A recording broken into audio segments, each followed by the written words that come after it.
Welcome to my channel. இன்றைக்கி நம்ம சேனலில் சூப்பரான மீன் குழம்பு மாங்காய் போட்டு வச்சுருக்கேங்க.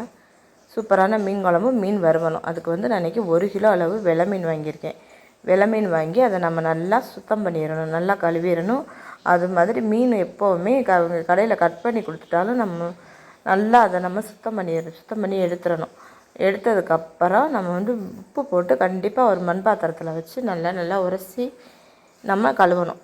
அப்போ தான் மீன் வந்து நல்லா கழுவுனதுக்கு சமம் நல்லாவும் இருக்கும், வாடை எதுவும் இல்லாமல் இருக்கும். அது அந்த மாதிரி செய்யுங்க. அதுக்கப்புறம் ஒரு கடாயில் எண்ணெய் ஊற்றி எண்ணெய் காஞ்சதும் அது முக்கியமான விஷயம், எண்ணெய் காயாமல் தாளிக்கிற ஐட்டம் எதுவுமே போடக்கூடாது. எண்ணெய் காஞ்சதும் நம்ம வந்து சோம்பு வெந்தயம் போட்டுட்டு அது பொரிஞ்சதுக்கப்புறம் சின்ன வெங்காயம், கண்டிப்பாக இந்த மாதிரி மீன் குழம்புக்கு புளிக்குழம்பு இந்த மாதிரி வைக்கும்போது கண்டிப்பாக சின்ன வெங்காயம் சேர்த்து செய்யுங்க. நல்லெண்ணெயில் செஞ்சால் இன்னும் நல்லாயிருக்கும்.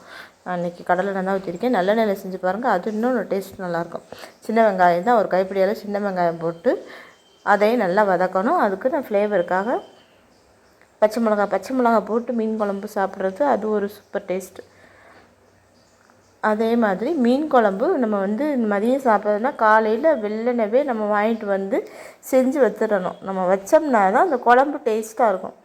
நம்ம உடனே வச்சு உடனே சாப்பிட்டோம்னா அதில் அந்த மசாலாலாம் பிடிக்காமல் குழம்பு மீன் வந்து ஒரு டேஸ்ட்டு வேறு மாதிரி இருக்கும். மீன் குழம்புனாலே நாள் வச்சு மறுநாள் சாப்பிட்டா தான் நல்லாயிருக்கு அப்படின்னு சொல்லுவாங்கள்ல. அதனால் நம்ம வந்து அது நாள் வச்சு மறுநாள் சாப்பிட்றத விட நம்ம காலையில் ஏர்லியாகவே நம்ம வச்சிடணும். காலையில் வெள்ளனவே 7 மணிக்கெல்லாம் வாங்கிட்டு வந்து 8 மணிக்கெல்லாம் குழம்பு வச்சு வச்சிட்டோம்னா நம்ம மதியம் 1, 1:30, 2 இந்த மாதிரி சாப்பிடும்போது நம்மளுக்கு அதில் மசாலாவெலாம் அதில் சேர்ந்து குழம்பு நல்லா டேஸ்ட்டு நல்லாயிருக்கும். நல்லா வெங்காயமும் பச்சை மிளகாயும் நல்லா வதங்கினதுக்கப்புறம் நான் மீடியமான சைஸ் தக்காளி 2 எடுத்துருக்கேன். புளி நான் ஊற வச்சு வச்சுருக்கேன், அதனால் 2 தக்காளி தான் போட்டிருக்கேன். தக்காளி இப்போ விலை கொஞ்சம் கூடிடுச்சுல, ஆனால் 2 தக்காளி போட்டு அது வதங்குறதுக்கு நம்ம சேனல் எப்போவும் சொல்கிறது தான், உப்பு கல்லுப்பு போட்டு வதக்குங்க. கல்லுப்பு போட்டு வதக்குனீங்கன்னா நான் சட்டுன்னு வதங்கிடும். அது மாதிரி ஒரு சில பேர் சொல்லுவாங்க மீன் குழம்புல தக்காளி கொஞ்சம் முழுசாக கடந்தால் தான் நல்லாயிருக்கும் அப்படின்னு. அதுவும் கொஞ்சம் நல்லா தான் முழுசானா அந்த ஒரு முக்கால் இது நல்லா மசிய இது தக்காளி வதக்காமல் கொஞ்சம் ஒரு 70% 80% வதங்கினோடனே நீங்கள் நம்ம புளியை அதில் சேர்த்துக்கலாம். புளியை ஊற வச்சு கரைச்சிட்டு அதில் கல்லுப்பு, மஞ்சத்தூள், மிளகாத்தூள் எவ்வளோ போடுறோமோ காரத்துக்கு தகுந்த மாதிரி அதுக்கு டபுள் மடங்கு மல்லித்தூள் 1.5 2 மடங்கு நம்ம போடலாம். மல்லித்தூள் போட்டு நல்லா வச்சுக்கிறதா குழம்பு திக்காக இருக்கும்.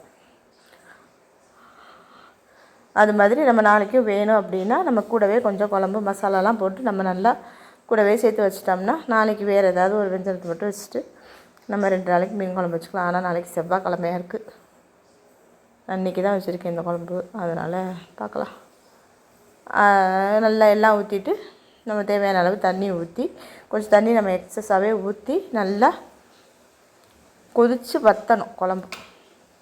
உப்பு எல்லாமே பார்த்துக்கிட்டு உப்பெல்லாம் இந்த இடத்துல செக் பண்ணிவிட்டு நல்லா மூடி நல்லா கொதித்து குழம்பு நல்லா வற்றி வரட்டும்.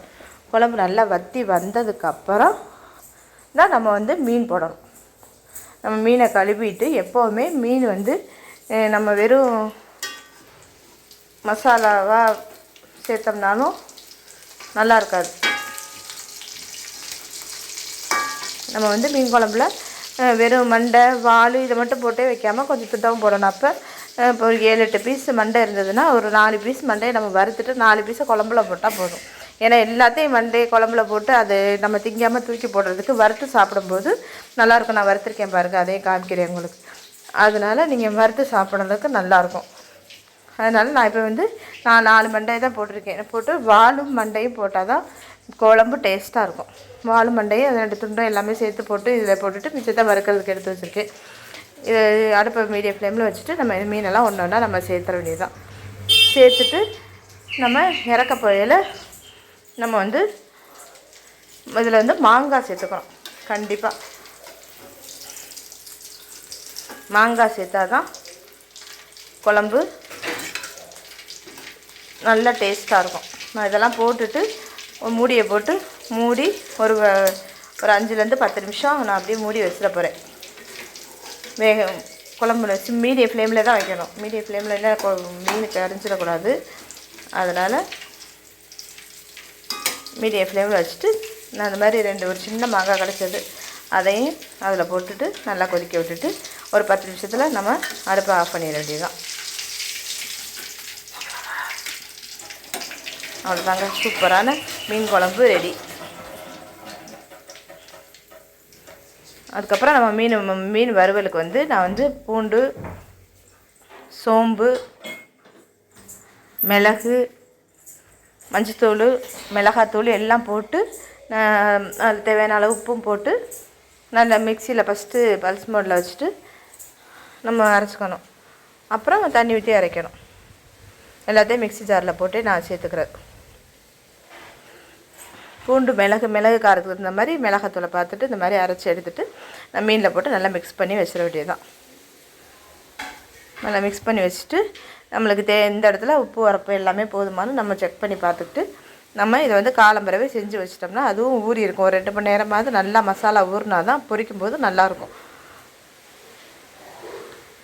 நல்லா மசாலா ஊறினதுக்கப்புறம் நான் 2 மணி நேரம் கழித்து நம்ம எண்ணெய் ஊற்றி தோசைக்கல்லையும் பொரித்து எடுத்துக்கலாம். இல்லை எண்ணெய் ஊற்றியும் இந்த மாதிரி கொஞ்சமாக எவ்வளோ தேவையோ அவ்வளோவுக்கு எண்ணெய் ஊற்றி, இந்த மாதிரி என்கிட்ட ஒரு சின்ன கடாய் ஒன்று இருக்குது, அது எனக்கு ரொம்ப சௌரியமாக இருக்கும். இதில் போட்டுட்டு நான் நல்லா பொரித்து எடுத்துக்குவேன். ஃபஸ்ட்டு வாழெல்லாம் போட்டு எடுத்துகிட்டு வாழை துண்டம் மண்டை எல்லாமே கலந்து தான் வச்சுருக்கேன். இப்போ வந்து நான் மண்டையை போட்டு பொரிச்சுக்க போகிறேன். மண்டையை வந்து நல்லா முன்னாடி பின்னாடியெல்லாம் நல்லா திருப்பி விட்டு நம்ம பொரித்தோம்னா நல்லா மண்டை மொறுமொறுன்னு இருக்கும். அதுவும் நம்ம சாப்பிட போயில சூடாக பொரித்து சாப்பிட்டோம்னா அது நல்லா சாப்பிட்றதுக்கு நம்மளுக்கு நல்ல டேஸ்ட்டாகவும் இருக்கும். மண்டையை வந்து குழம்புலே போட்டு வேஸ்ட் பண்ணாமல் இந்த மாதிரி பொரித்து சாப்பிட்டு பார்த்துட்டு எப்படி இருக்குதுன்னு எனக்கு சொல்லுங்கள். எங்கள் வீட்டில் எப்போவுமே நாங்கள் மண்டை வந்து வேஸ்ட் பண்ணுறது கிடையாது. குழம்புல உள்ள மண்டையை போட்டு நாங்கள் சாப்பிட்டுப்போம். குழந்தைகளுக்கெல்லாம் இந்த மாதிரி பொரித்து கொடுத்தாலும் பிடிக்கும். அதோடய 2 துண்டாவும் போட்டு வறுத்து எடுத்துக்கிறேன். அவ்வளோதாங்க.